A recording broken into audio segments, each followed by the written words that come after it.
पुरानी दिल्ली के जामा मस्जिद इलाके ने माह रमजान में ऐसा मंजर सदियों में नहीं देखा।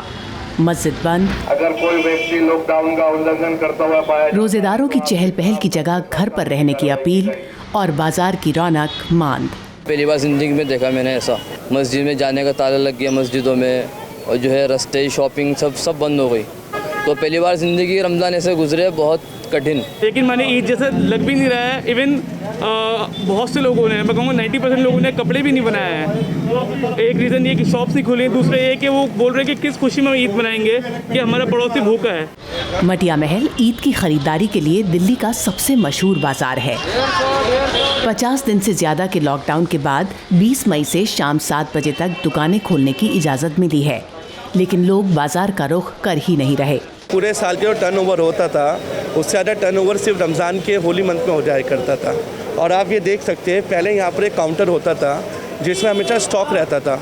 अब इतना फ़र्क है कि हम स्टॉक नहीं करते, we do the fresh one. दुकानदारी क्या होगी, बिल्कुल ही लोग बागों के पास एक तो खर्च के लिए पैसा नहीं है, और जो खर्च के लिए पैसा है वो संभाल के रख रखा है, आगे क्या हालात बैठे।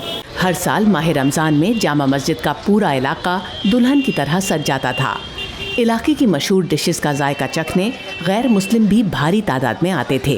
लॉकडाउन की रियायत में वो रेस्टोरेंट शामिल नहीं हैं जहां अंदर बैठकर खाया जा सके, लिहाजा सहरी से इफ्तार तक गुलजार रहने वाले 100 साल पुराने रेस्टोरेंट्स वीरान पड़े हैं। जब ये हालत ऐसा हुआ है तो भाई रमज़ान भी क्या देखने पड़ेंगे। इसमें पहले अपने ज़िंदगी देखनी है, फिर उसके बाद रमज़ान है। और अब लोग इतने एजुकेटेड हो गए, समझदार हो गए हैं कि घरों से बाहर नहीं निकल रहे।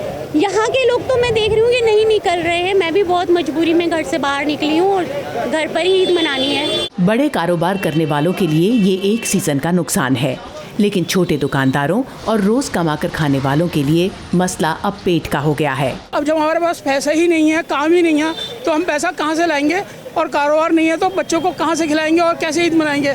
कोई ईद नहीं है, ना कोई त्यौहार। लॉकडाउन की तकरीबन 2 महीने की मुफलिसी ने माह रमज़ान की रौनक को बिल्कुल फीका कर दिया है, और जहाँ तक गरीब तबके का सवाल है, उसके लिए ईद की खुशी के ऊपर उसके मुस्तकबिल की फिक्र कहीं ज़्यादा भारी पड़ रही है। Ritul Joshi, voice of America, Delhi.